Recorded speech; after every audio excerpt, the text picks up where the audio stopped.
Welcome to the Conversations That Matter podcast. I'm your host, John Harris, with a special guest today, first time on the CTM podcast, William Wolfe, who is or was a senior official in the Trump administration, both as the Deputy Assistant Secretary of Defense at the Pentagon and a Director of Legislative Affairs at the Department of State. And prior to that work, he's been a staffer for 3 different members of Congress. He worked at Heritage Action for America. He holds a BA in history from Covenant College and a Master's of Divinity at the Southern Baptist Theological Seminary. And because of William's background in politics and policy, I thought he would be a good guy to pick his brain about a recent Gospel Coalition article on immigration. And so we're going to get into some immigration policy and the politics of immigration, and also what the Bible says about this. We're going to try to exercise a Christian understanding of this to rightly evaluate some of the things being said out there. So with that, William, thank you so much for joining me. I appreciate it. John, thanks for having me on. I feel like I'm compelled to use the longtime listener, first time caller line here. It's good to be on your show. Oh, well, that's very kind. Yes. And I've also, I think, from afar, though I'm not on Twitter, I see your tweets every now and then. And I've admired a lot of the courage that you have. And on this issue in particular, the reason I reached out to you is because lately, and it's not just this issue, it's a number of issues, I have sensed in institutional evangelicalism, in other words, people who are affiliated with an institution, every take has been bad. And then you're like the one exception generally. And I know you don't have like a lot of, power perhaps at your institution, but just being affiliated with an evangelical institution and then saying some of the things that you say, I'm like, I got to have William Wolfe on to talk about this. And you're good on the issue. So anyway, I do appreciate it. Is there anywhere before we get started that you want to send people a website or just your Twitter profile, or where can they go to follow you? Yeah, Twitter is great. It's definitely a place where I'm regularly active. You can follow me on there, message me on there. You can also find me on Facebook, on Instagram, and and on YouTube. I have aspirations to follow in your footsteps and do some video content. I haven't quite got around to that just with the time and the setup it takes, but I hope to sort of develop that into sort of a full spectrum sort of suite of content production with a Substack. But on YouTube, it's called Dissident Theology. So that's where you can find me. Awesome. Okay. But on Twitter, it's at William_E_Wolfe with the E on the end. Gotcha. All right. Awesome. So if you're on Twitter, go follow William Wolfe. So I want to start, William, with I just kind of teased that there's this Gospel Coalition article out there. I know I sent that to you last week, and then I think you posted it and some other people posted it.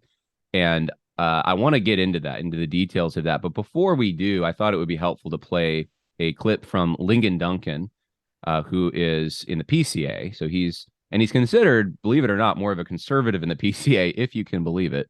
But he says some of the same things or similar sounding things to what we're going to be reading in this TGC article. So I want to play this, and this is from Woke Preacher Clips. It's mostly Ligon Duncan, but Tim Keller makes an appearance and some other evangelical leaders, and so it's painting a narrative here. And this is a narrative that we in the church need to be ready for, in the Western church and in America specifically, because you're going to hear this if you haven't heard it already. So here we go. In conservative evangelical circles, oftentimes there'll be a real concern about immigration, and especially what? Illegal immigration, right? There are all sorts of legitimate things to be concerned about that. But here's the thing. What if that is God's plan to reverse secularization in the United States? America has an enemy, and immigrants are bringing a tremendous revival of Christianity to the country and their churches. I don't think the enemy likes it. Let me just say something encouraging. I believe that the de-churching thing will bottom out in about 20 or 30 years. Because number one, immigration means non-white people are a lot less secular and a lot less individualistic than white people. Our evangelical world, especially in the southeastern United States, tends to be whiter than other parts of the evangelical world. And in that context, there can be a fear about immigration. I was telling, again, Bob and I were talking beforehand, I was at a conference, it would have been less than 10 years ago, and I was simply quoting some of the immigration statistics. So Teresa and I were talking about two members of her family who are Hispanic. And they are going to be in the plurality. They're going to be in the largest ethnic group probably in the next 10 years or so in the United States. There'll be more Hispanic people than there will be. I'm a person of Scottish and English descent mostly, although there's some Cherokee Indian and some other stuff in there too. There are going to be more Hispanic people than there are people like me in the United States in just a decade or a decade and a half. And then 20 years beyond that, anybody know what the largest ethnic group is going to be in the United States? Asian. This country in 2055 is going to be majority Asian. Now, a lot of folks are scared by that. You know, in conservative evangelical circles, oftentimes there'll be a real concern about immigration, and especially what? Illegal immigration, right? That'll be one of our big concerns. But here's the thing, and look, I understand there are all sorts of legitimate things to be concerned about that, but here's the thing. What if that is God's plan to reverse secularization in the United States? You know, all of us here, because we're Bible-believing Christians, are concerned about a culture that's growing farther away from God, more opposed to the Bible, more opposed to Jesus, more opposed to the gospel. What if immigration is part of God's strategy to reverse that in the United States? And that people that don't look like me, actually, because they believe like me, are much closer to me than people who do look like me and who don't believe the Bible and don't believe in Jesus and don't believe the gospel. Oh, that gets me excited. You see, because by and large, the Asians who have immigrated to the United States and are now part of the culture and are a growing part of the population do not share the secular assumptions of many people that look like me in the Pacific Northwest and in the Northeast of the United States, in the Ivy League schools and such. So, and it certainly, it gives us a great gospel opportunity.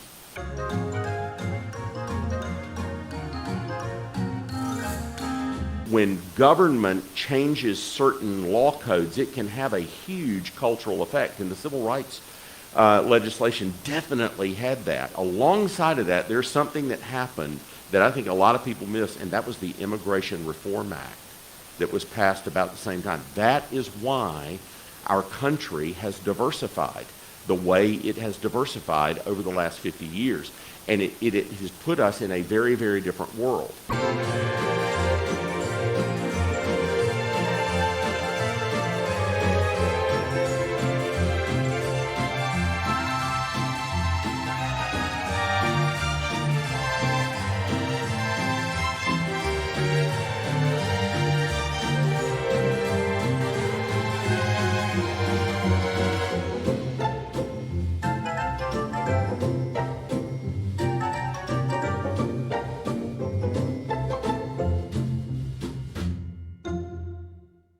William, that was Lincoln Duncan, Tim Keller, others. I just don't even know what to say about that. That's so crazy to me. But there is this divide in evangelicalism over things like immigration and how a market economy works. And I mean, what do you make of this? Why this divide? Because it seems obvious to me we wouldn't want people coming and breaking and entering into our homes or leaving our doors open for people to just come in and use that as a way of evangelism, saying, well, 10 strange people we don't know were able to come in our home and eat our food, but at least they saw the Bible sitting out or heard me doing family devotions or something like that. Would be insane. But when it comes to something broader, like the United States or the nation of Great Britain, somehow that's acceptable. What do you make of this? Right. Well, I think that this is a conversation that really comes back to a really simple statement that's been lost by evangelicals, and it's been resurrected in many ways through the conversation about Stephen Wolfe's book on Christian nationalism. And it's this, that grace does not destroy nature, but it helps perfect nature. And what Lig Duncan and others are doing is they're essentially eradicating natural distinctions, natural relations, natural things that God has built into the creation order of the world for the sake of the message of grace. And that's not how we are called to live as Christians. We are called to live as Christians to respect the natural order and to sort of work in the warp and woof of it that God has put into our lives, family, citizen, neighbors, and nations, and then share the gospel with those people in an appropriate way. So a desire for evangelism and missions should never be predicated upon bad and arguably harmful public policy. Now, certainly there are cases where if you're in a country that's a closed country, you contravene public policy to share the gospel. Well, that's because that's bad public policy that says you're not allowed to be a Christian, you're not allowed to share the gospel. That's not what we have here in the United States of America. But closing a border, protecting our citizens first and foremost over and above and beyond the global population, that's good public policy. That's the only way you can have a nation. And the gospel, as wonderful as a message as it is not something that we should pit against something like sovereign nations, closed borders, secure and safe neighborhoods and communities. And so to see Lig Duncan and others making this argument, what it makes me think is, has Lig ever studied the economics, the public policy, the actual data pertaining to immigration policy, or is he just latching on to a talking point that sounds winsome and it sounds brave, right? He's like, I don't care if we're the declining demographic of the United States of America, bring on my brothers and sisters in Christ. I mean, that sounds brave to a certain crowd, but to another crowd, I think with the ears to hear, that just sounds foolish, because that's not how we're supposed to position ourselves in this world. Again, like you said, if I told you that my method for personal evangelism was to leave my home unlocked and my family uncared for, and anybody who came into the house could take whatever they want with no sort of paperwork or invitation, I would hope the members and elders of my church would rebuke me. Well, now, if you extrapolate that to a national level, that's essentially what you have Lig Duncan and many other evangelicals arguing for. And it's nonsensical. Yeah, and it comes across to me as a bit I don't know, selfish isn't the word. It's I don't even know what word to use, because it's so outside of the way that I think, I suppose. But it's not, I don't want to say they hate their own, but there's like if you use the example you just gave about your family, you'd be like, do you even love your family? You'd have to question that. And so I know it's not popular to question someone's patriotism, right? But that's kind of where I'm going with this. I'm wondering, I'm like, what do you think of your nation? Do you love your nation? And I think maybe their response would be like, well, we love the church more or something. And it's just so far greater than our love for their church is so far greater than our love for our nation. But it's like, these loves can be, they don't conflict with one another. God expects us, in our own personal lives, to love our children, but also to love our wife, and also to love our church, right? And those things aren't conflicting with one another. They complement one another. We can do all three, right? Just like we can love our nation, our community, our region, and what other our place of employment, all those things. It's a disordered love. That's fundamentally what it is, right? Exactly. Lig and these other brothers have their loves out of order because they're prioritizing sort of like an immaterial idea, evangelism and the spread of the gospel. Or they're even arguing that these illegal immigrants are going to bring the gospel to us, which fundamentally there's no basis in immigration data for that. The reality is that the vast majority of immigrants coming to the United States, particularly from South American countries, are Catholics. And quite frankly, their Catholicism is often mixed with quite a bit of mysticism. They're not bringing what we would understand to be like they're not bringing the five solas of the Reformation across the southern border when they're coming here. And look, that's not a knock on them. Those people need the gospel, right? But just welcoming an influx of sort of mystical Catholics into a historically Protestant nation is not bringing the gospel to us. I mean, at this point, I'd much rather be evangelized by a bunch of Ugandans. Can they come over and can they colonize us with their, I'd welcome that a little bit more. But again, see, that's not the point of it. We have an obligation to the people that we share a citizenry with, a contract with. We have a societal contract with our fellow citizens from the United States of America, whatever their creed or religion is. And if we put, mass unchecked immigration above that social contract, then we're not doing our duty to our citizens. It's disordered love. Yeah, and I couldn't agree more. And I mean, it begs so many questions, like why, if their Christianity is so robust, are their nations, the nation states falling apart in many of these areas in South America?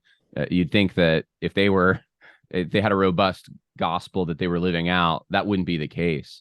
And why is it that I've wondered this too? Why some of the Boers and the English settlers in South Africa, who are under tremendous amounts of pressure right now, some even call it a genocide going on. They're kind of like cousins in a way. At least the British ones would be cousins, as far as there's a common lineage, a common shared values and culture, and even religion. And but yet, they're barred access. They're not allowed to seek asylum like people from South America, which is just, it's interesting to me, because it's like we don't function that way, like we just talked about, on a personal level. We tend to reach out or minister to the people that we share things in common with. And it doesn't mean you can't, do that with people that you don't share something in common with, but God does uniquely, I think, equip people to, if you like fishing, you're probably going to be better at ministering to fishermen, right? If you live in a certain area or share certain values or cultural commonalities, you're going to be, especially language, you're going to be better at ministering to people that share those things as well. So, well, right. And I yeah. mean, that's just a question of our natural affections appropriate sort of guiding intuitions in our life, and they are in many ways because God gives them. And again, it's humble, man. I think it's very humble to accept the limitations that God has given us. The Psalms say, I think it's Psalm 16 says, the boundary lines have fallen for us in pleasant places, right? When you think about that, you could think of even just the boundaries of nations are good things to uphold because of finite resources, finite ability to love and serve, a limited number of people. And, I guarantee the border towns across the United States are not feeling a lot of neighbor love from the New York and Nashville class of Christians who are telling them just to keep getting overrun by illegal immigrants, by the cartels, by fentanyl trafficking, by human traffickers, by drug smugglers. I mean, there's real crime that's associated with open borders and mass unchecked immigration on top of all the cultural issues. And so across the board, this position that's been adopted by Lig Duncan, by the Gospel Coalition, by Tim Keller, by Russell Moore, David French, you name it, it is an unloving, unbiblical position wrapped in pietistic, emotional language that passes for, quote unquote, a biblical perspective on immigration. Couldn't agree more. Well, let's get into this article from the Gospel Coalition here. This is called How Immigration Can Revive a Christian Nation by John Stevens. I'll just read it slowly and get your reaction, William. It says, the last 80 years have seen a radical transformation of the United Kingdom. Although the British Empire once ruled 23% of the world's population, in 1951, only 0.1% of the nation's population was non-white. Today, of the 65 million UK residents, 12.9% are from an ethnic minority. In the last 20 years, many migrants have come from Europe. More than a sixth of the current population was born outside the UK. Despite Brexit and public concern about asylum seekers, migration continues apace. In 2022, net migration was 504,000 people. As would be expected, mass migration has changed the life of the nation. The UK is now a multiracial and multi-faith country. This has generated tensions over the years as the reality of racism has been revealed and the understanding of national identity has had to evolve. Some, especially those of an older generation, have found this difficult. Today, many Christians fear the growth of other religions, especially Islam. However, despite the many social challenges, mass migration has benefited the Evangelical Church in at least 4 ways. So I'm going to stop there. This is the intro. Yeah. Any thoughts on that? I have a bunch, but why don't you tell me what you think?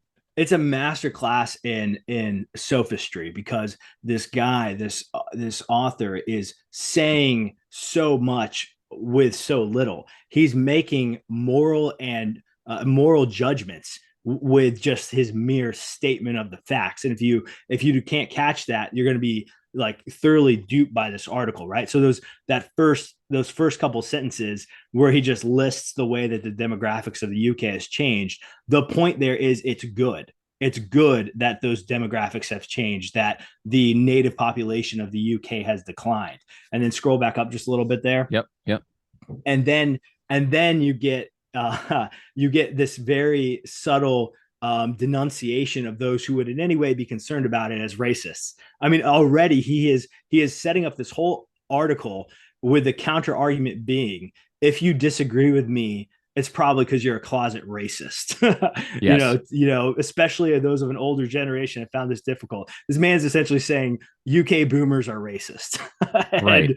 And it's just, it's so ungracious. It's so uncharitable. It's not even a serious, you can know from this opening, John, that this is not a serious article trying to have a serious conversation about how nations should function, and then Christians should function inside of nations for the national benefit. And then even just that throwaway line about today, many Christians fear the growth of other religions, especially Islam, as if Christians have nothing to fear from Islam. One of my immediate reactions to this was how tone deaf it is to the reality that there are widespread large networks of what are called grooming gangs that are operating in the UK, particularly in predominantly Islamic pockets of the community, including Rotterdam, where over, I think, 700 counts of rape and sexual abuse were, eventually unfolded and investigated, and many men were arrested there. But there are many other pockets in the UK where this exists, and the local authorities, due to multiculturalism and political correctness, are scared to confront and actually arrest the predominantly Islamic Muslim abusers. And so heinous abuses are happening in the UK that would arguably be illegal under UK law, but in many cases under Islamic law are not illegal, because of mass unchecked immigration. So the fact that he leads off of this just shows me how tone deaf he is to the complex and difficult realities of the subject he's dealing with. Well, and there's the other thing it's different than Lyngdon Duncan's approach in that he's saying this is bringing Islam, right? Lyngdon Duncan's trying to say that we justify it based upon the fact that the people coming are bringing Christianity and they're not as secular. But he's saying here that actually, and you could say they're not as secular, they're Islamic, but they're not helping Christianity out by showing up. And I would point out too, where they're concentrating themselves in places like London, it's not like it's 12.9%, right? That minimizes it. If you lived in London your whole life, I've seen some documentaries on YouTube from people who their house has gone back sometimes centuries, that they've lived in this one area with their family and with other families. And it's only in the last 30 years that now they're in the complete minority. Like in other words, they can't even speak the languages of the people that are living around them. And so for them, it's not 12.9% of the people they interact with. It's like 90% of the people they interact with that don't share their culture. So that, I don't know, is it loving to them to just come into their neighborhood, into their house, to in some places? I know that in Wales, for example, I saw there was a video of these folks out in the country area, and there's a big hotel, and the UK government is paying to house migrants. I guess, I don't know if they were asylum seekers or what, but in these hotels, right in the middle of farmland, right? And those people they're looking at the area, and as can be expected, when they leave those hotels, that's where they're spreading out to, and it's creating problems with crime, and it's not loving to those people. Just like you said on the border towns in our country, it's not loving, and he's setting up this dichotomy where if you don't accept this mass immigration, you must be a racist. Yeah, and that's a good point, John. And his thesis is, scroll back up just a tad bit there. This is his thesis, that mass migration has benefited the evangelical church in at least 4 ways. And as we go through this, what really struck me? The first thing that struck me after I finished this article was the man does not use a single Bible verse. I could be wrong, but I'm pretty sure he doesn't use a single Bible verse. So it is this hodgepodge of demographic statistics and just his own personal pontification and he doesn't show from a biblical perspective in any way, shape, or form that the church is being benefited. But that's a thesis. So let's keep this in our mind as we go through, is that somehow this is benefiting the evangelical church in particular. Well, let's go on to the next section. His first point is migration has greatly strengthened the evangelical church. He says for several decades, the UK has been on a period of dramatic church decline as cultural Christianity has given way to secular liberal progressivism. In 2021, only 46% of British citizens describe themselves as Christian. It's estimated that no more than 2 or 3% of the population are evangelical believers. Many of the historic mainline denominations are experiencing catastrophic, potentially terminal decline.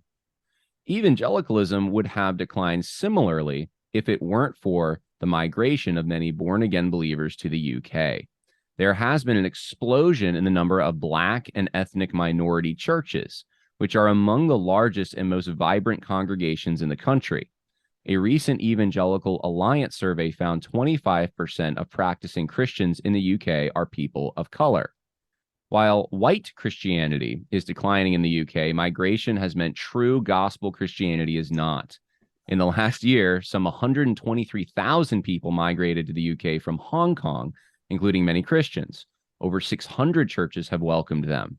This influx of committed believers is greatly strengthening the British church. Your reaction, William Wolfe?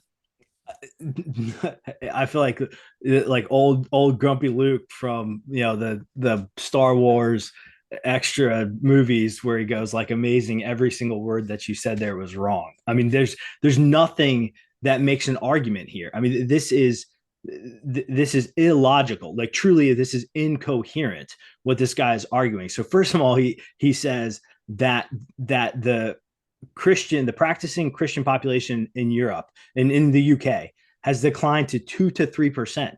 So he's saying the total population of evangelicals, and when we use that term evangelicals, we mean people who actually still profess the true gospel, the faith once for all delivered to the saints, believe in the resurrection, the life, death, and resurrection of Jesus Christ, the veracity of his miracles, the testimony of Scripture, the basics of sort of like Nicene and apostolic orthodoxy, along with a trust in the inerrancy of Scripture, and probably by and large belief in traditional gender roles in the church, etc.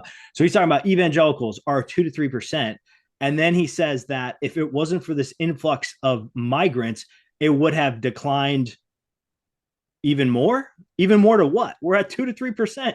He said would have declined similarly. I mean, that comparison he makes there. So he's saying that we're down to 2 to 3%.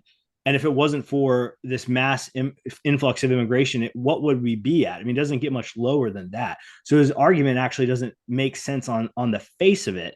But then if you look at what he's actually saying, there's nothing in here that shows us that these immigrants, I'm sure many of them wonderful people, are genuine Christians, right? Like, look at that language he uses there. There's been an explosion in the number of Black and ethnic minority churches, which are among the largest and most vibrant. Last I checked, most vibrant is not a standard of evangelical orthodoxy. Neither is the size of your church. What does he mean by that? And then this survey from the Evangelical Alliance, which I think, could be interpreted in any number of different ways. Again, so now we're back to people who just sort of say they're Christians. This makes no sense here. Are we talking about people who say they're Christians? If that's the case, then go look at his 46% number of, the whole population. So he's piecing together stats that have no logical flow to them.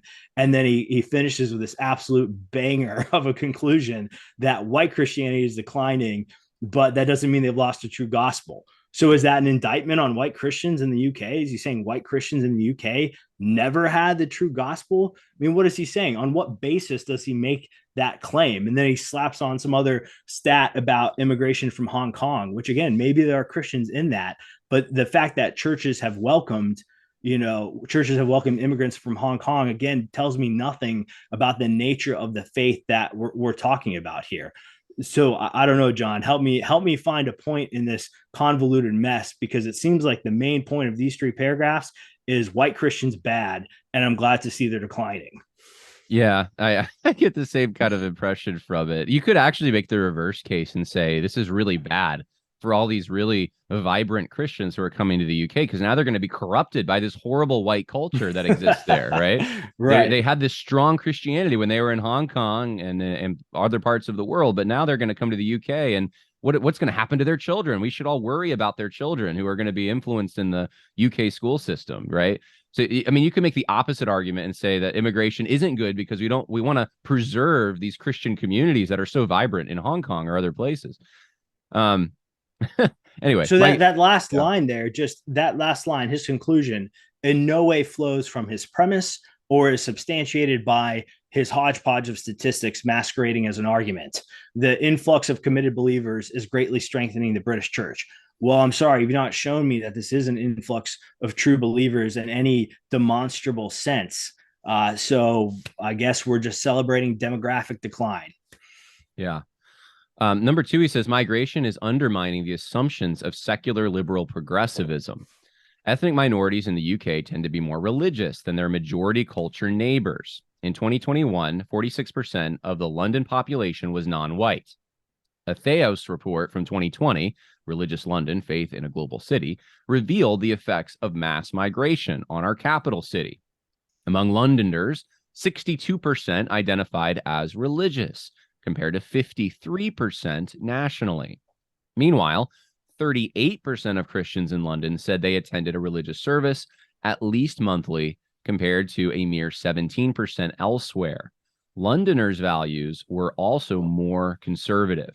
Same-sex marriage is regarded as at least sometimes wrong by 29% of Londoners, compared to 23% nationally, and 24% regarded same-sex sex outside of marriage as at least sometimes wrong, compared to 13% nationally.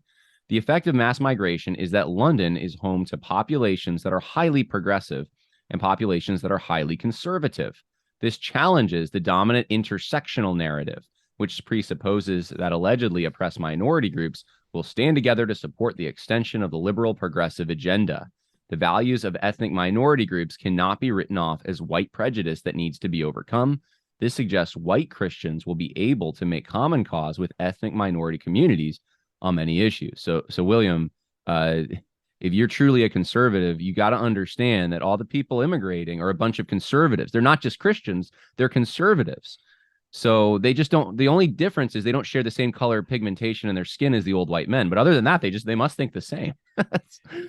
Right. And again, we've gone completely we've taken a 180-degree turn here from the start of the article, and quite frankly, from the reality of the facts on the ground, which is that the vast majority of immigration that is flowing to Western nations, whether that's the UK or America or across Europe, is predominantly Muslim immigration. They're not Christians, right? The dominant ethnic group, religious group that is coming are Middle Eastern Muslims. So I don't know where they're getting, I don't know how he's doing this pivot, but you got to watch out for it here. So which one is it? And here he's trying to say that all the immigrants are conservative Christians.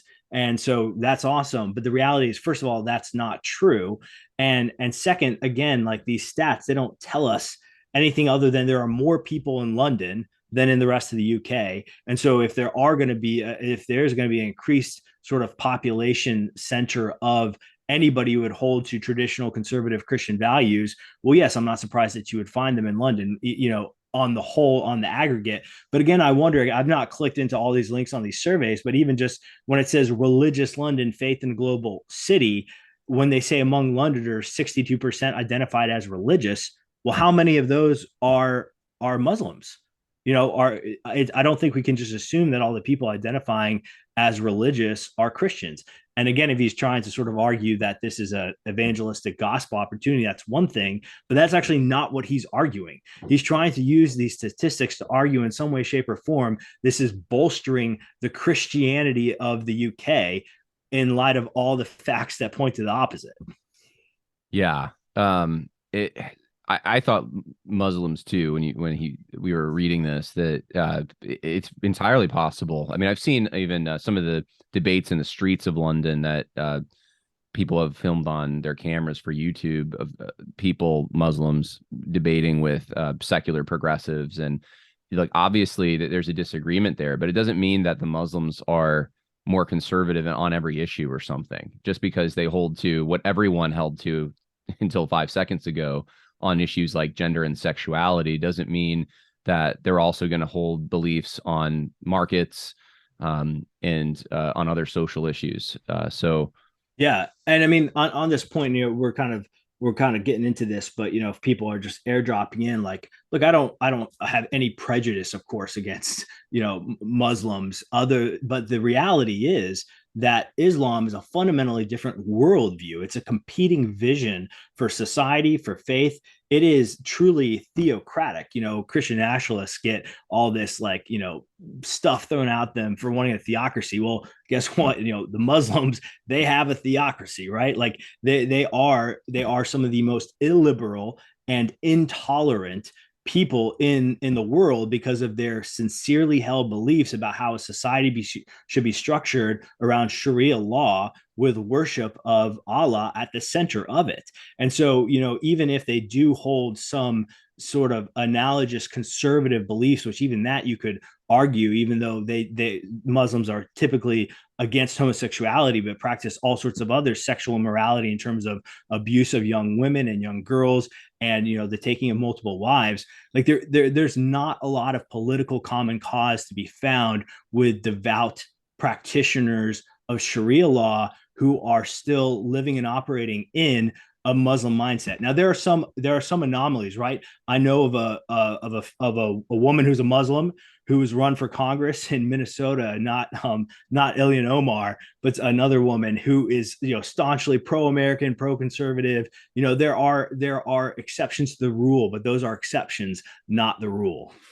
Right. And they're standing on the shoulders of traditions that would not be part of, or at least wouldn't be part of the places they came from or their faith tradition. They're gleaning from an American conservative tradition when they do that. Okay, so let's go to the next one. Number 3, migration has forced the British church to confront its racism. Growing ethnic diversity has exposed underlying assumptions of racial and cultural superiority.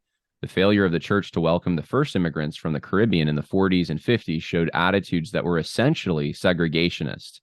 The church has had to recognize and repent of its sin. Increasingly, the church has purged racist views and rendered them unacceptable. Imperialist models of world mission have had to give way to a humbler attitude, which recognized the UK needs reverse mission. That is missionary work from the majority world to the West.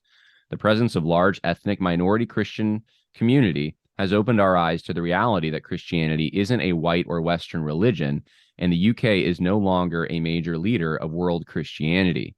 We've seen that many of our church practices and traditions weren't as biblical as we might have thought. They were merely cultural. I'm wondering, William, if the people coming here, he says that are going to be reverse evangelizing, or not here, but in UK, reverse evangelizing the citizens there, are they fanning out as missionaries would into the population to convert, or are they staying in cloistered communities where they have some, if it's Muslims, in that case, like Sharia law, and they're kind of separate from the rest? Because he talks about segregation here, but my understanding is a lot of the people coming into the UK now are segregating themselves into these communities, which is normal. You tend to settle around the people like you, but it would seem to challenge the idea that they're there to evangelize the population. Well, right. I mean, they're certainly not. I mean, when you bring that up, John, I mean, the question of assimilation in Western nations is essentially been taken off the board, and we have facilitated in the United States and in the UK. I mean, France is very much dealing with similar issues. Western nations, I don't know, 50 years ago or something like that, decided that they were no longer going to have any sort of substantial pressuring, demands of, foreign immigrants who are moving there permanently to assimilate into their cultures and customs, to adopt the language, to be integrated into the communities. And so you're right, they cloister together in pockets where they replicate their ways of life and their cultures and customs and even their language use as much as possible. And so it's just, again, he's imagining something that doesn't exist, which is this idea that there are just streams of Christians from non-Western nations coming to the UK or elsewhere for the sake of bringing the gospel. And brother, that's just not true.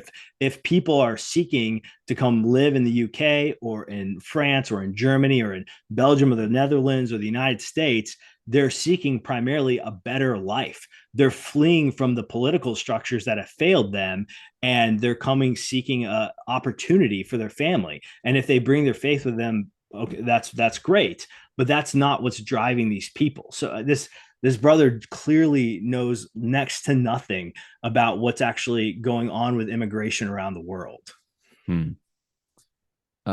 The fourth, this is the last one. This is the fourth point he tries to make, is migration has enabled the church to manifest the reconciling power of the gospel.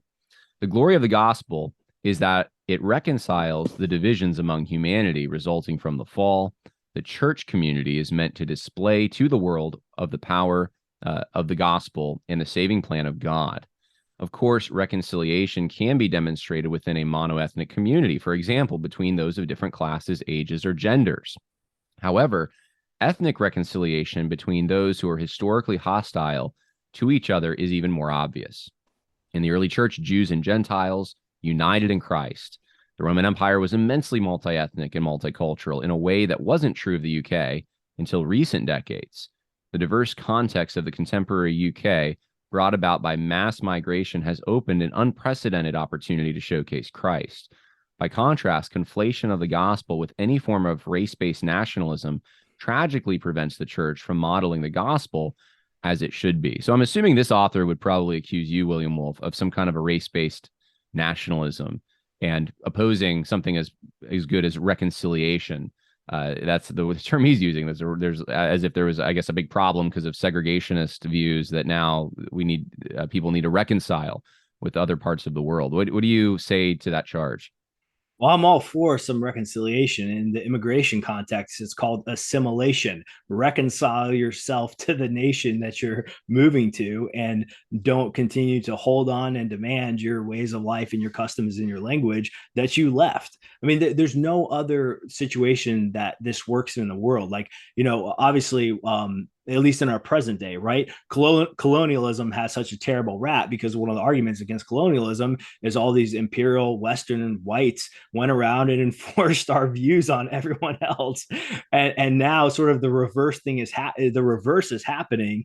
And now we're cheering it on. And so, yeah, let's reconcile the fact that you have moved your family to a new country and you need to assimilate into it. But, in a more serious fashion, again, this article is just loaded with accusations of racism that have absolutely no basis in it whatsoever. And not to mention, he has a very sloppy use of the word church. Which church is he talking about here in Britain? Is he talking about in the UK? Is he talking about a particular church? Is he talking about UK Baptists? Is he talking about UK Presbyterians? If we're going to think of actual evangelical Orthodox congregations that are left in the UK, those are pretty much the two that you've got, or maybe some faithful Anglicans. He's just using this term like willy-nilly. And so what is the ethnic reconciliation that needs to happen? He already said the ethnic churches were large and vibrant. So again, John, I'm at a loss. This is truly one of the worst articles I've ever read from TGC, and that's saying a lot.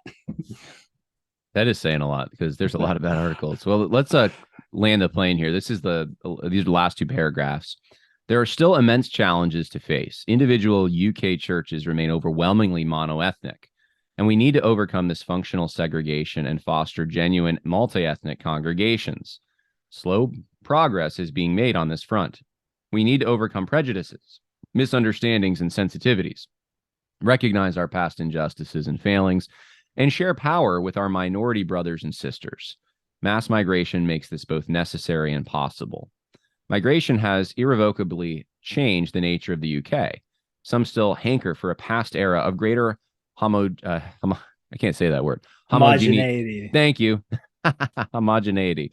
However, in my view, mass migration has been a providential blessing of God, both for the nation and the church.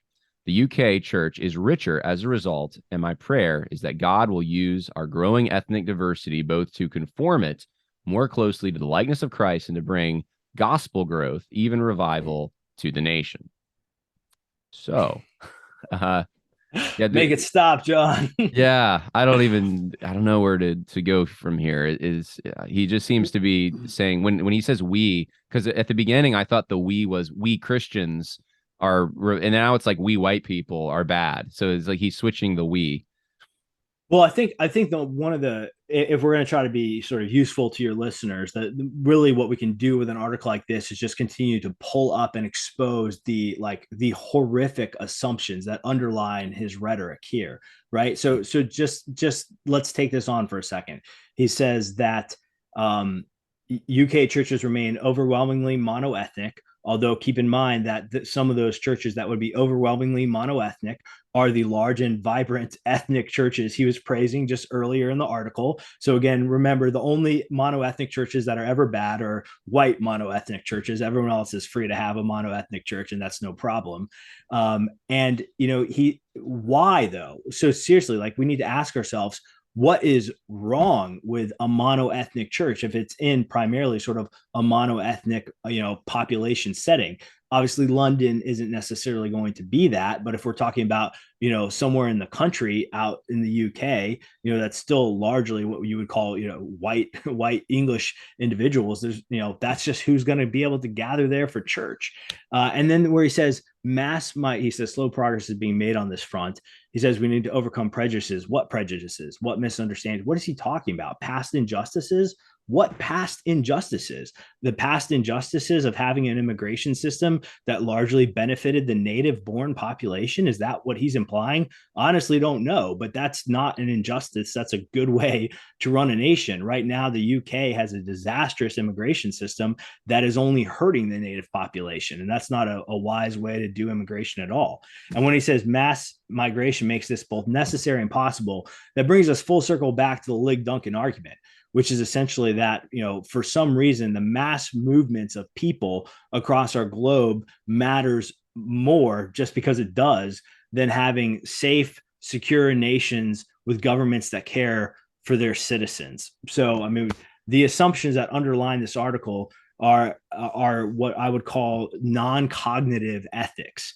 It's not a biblical ethics that's based on examining what God's word says about things and reasoning through it the way God has called us to conclusions that are proper and benefiting of those who adopt them, but rather it's emotional based argumentation based off of decades of progressive assumptions with really no statistics to back it up. Question for you.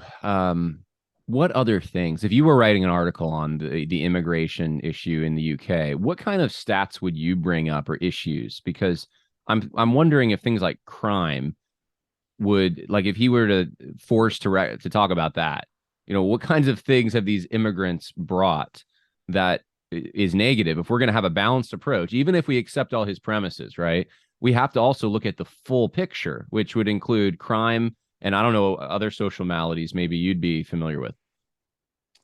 Well, yeah, I mean, I think just I mentioned, I've mentioned earlier the issue of sort of the proliferation of mass grooming gangs in the UK, which is a real issue.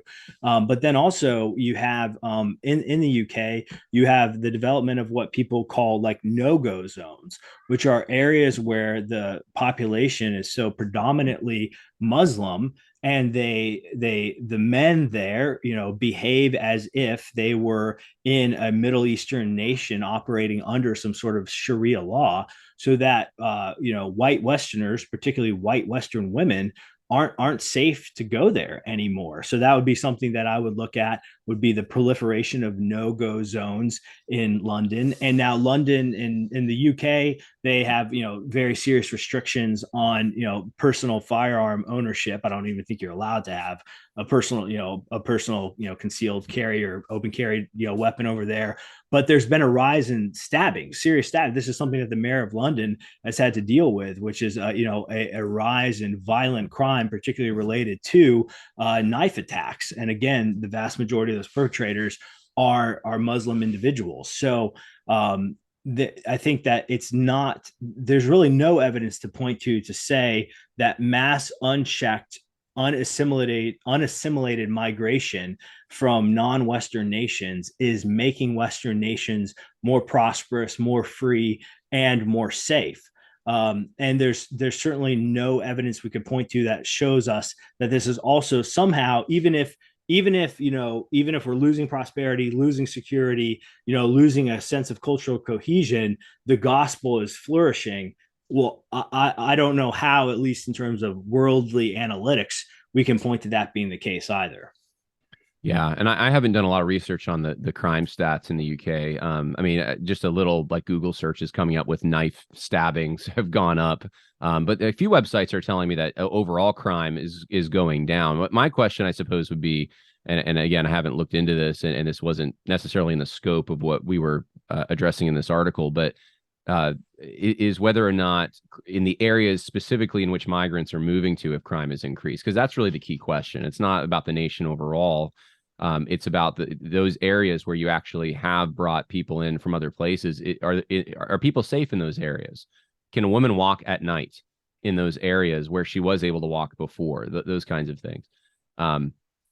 So yeah, I mean, so crime is one thing. I mean, as far as social implications, I don't know if like what implications this has for education. Like if this is going to change the curriculum in the schools, and you have people that don't know the language well, if standards are going to fall as a result of that. I mean, these are the things we see happening in our country. I see right in my backyard, near where I live, there has been a massive migration of people from different parts of South America.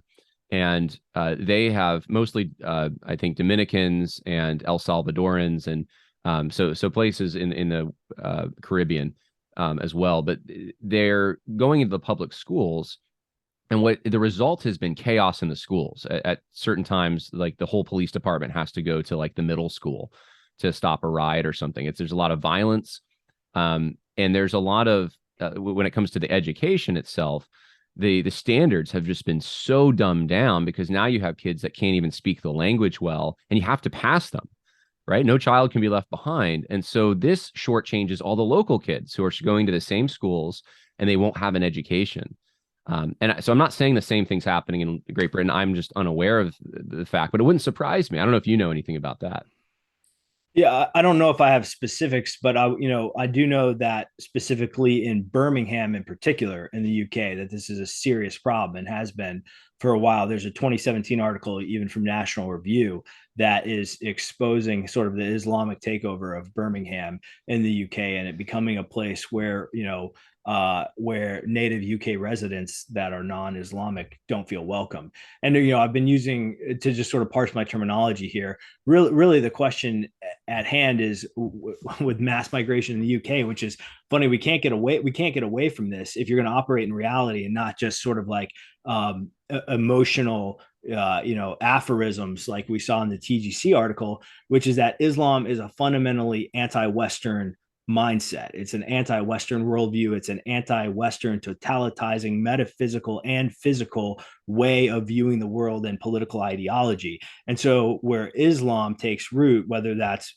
in a Somali population or in a Middle Eastern population, it is going to breed anti-Western values in many ways, and that will be ultimately reflected in the education system. In fact, John, speaking of this, in Texas right now, I don't know if you've tracked any of this, but in the Texas State House, they have now elected for the first time a couple of Muslim state reps, and these Muslim state reps are already doing things like trying to pass resolutions, praising Pakistan. Like they had like a Pakistani appreciation day, and Pakistan is one of the most notable harborers of terrorists out there, right? Like one of our biggest issues as we work through negotiating the attempted peace deal with Afghanistan and with the Taliban was that Pakistan would stop providing safe harbor to Al-Qaeda and to Al-Qaeda terrorists. And so this is not just overseas. This is coming home to a Texas state capital near you right now. Samuel Huntington covers all of this in Clash of Civilizations, and he actually want to bring him in on some of these other issues too, particularly more on American immigration if we get to that on a couple of things. But yeah, education system, neighborhoods. But again, at the root of all of it is there is a Western worldview that is built on Christianity And then there is a non-Western worldview that is antithetical to so much of that, that is encapsulated in Islam. And that's what the UK and all of Europe, quite frankly, is wrestling with right now. Well, William, since we don't have a lot of time left, why don't you just share some of the things that you wanted to share and didn't get an opportunity to, and give some advice to the Christians listening if they hear this from their pastor or other respected leaders? Yeah, well, Huntington in his book, I've got it right here. I'll put it on the screen.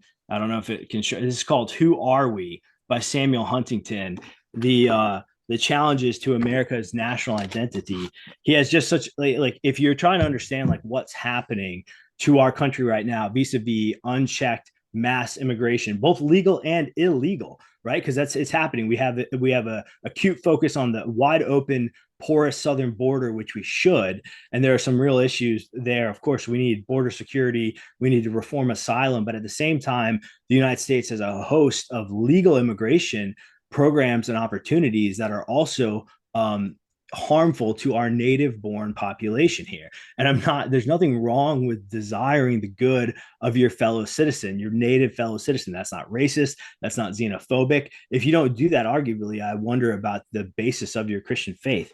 But here's what Huntington says that people need to realize coming out of in the post-World War II era, as we embrace this idea of the open society, what happened to the elites and those who led countries, including America. He says this. He says, until the late 20th century, American political and government leaders acted similarly. And what he meant by that is that they attempted to promote the unity of their people, development of national consciousness, the suppression of sub-national, regional, and ethnic loyalties, the universal use of national language, and the allocation of benefits to those who conform to the national norm. So until the late 20th century, American leaders were all for that. And then he says this, then in the 1960s and 1970s, they began to promote measures consciously designed to weaken America's cultural and creedal identity and to strengthen racial, ethnic, cultural, and other sub-national identities. These efforts by a nation's leaders to deconstruct the nation they governed were quite possibly without precedent in human history. And so This is from page 143 and Who Are We? And I think this is really the banner that needs to hang over all the conversations we have about about immigration, and particularly from a Christian standpoint, is we need to recognize that there's an ongoing project that's been undertaken by the leaders of our country in many ways on both sides of the aisle. I think George H.W. Bush is a good example, even Reagan with his amnesty, W. Bush, there's this quest for this multicultural society here in America that completely undermines and erodes what we spent hundreds of years developing here. And so to bring that all the way back around and to address it briefly from a biblical perspective, again, it's I kind of joke, it's all in Augustine. C.S. Lewis once said, it's all in I can't remember. There's some quote. It's like it's all in Lewis, and for me, it's like all in Augustine, right? Like if you look at what Augustine has to say about ordered loves and rightly, and even where we get something like a just war theory, from Augustine says that to love something rightly is not just to love the right thing, but to love it in the right order, and that includes loving your nation and your neighbor's citizens. And we live in a day and age where we've been told that our national citizenship means nothing in light of our heavenly citizenship. And the Bible just knows nothing of that. Paul used his Roman citizenship to his benefit in scriptures. God created nations and boundaries. There's the idea of a sovereign nation state is in many ways a gift of the Reformation to the world as we came out of the Holy Roman Empire that sought to sort of totalitize all people under one central authority in Western Europe. And to disregard this inheritance is foolish and counterproductive, and it's having serious negative impacts on our nation. And so we need to reject this sort of non-cognitive ethic that's put forward by Keller and by Ligg and by the Evangelical Immigration Table, EIT. That group has great ties to the ERLC and others.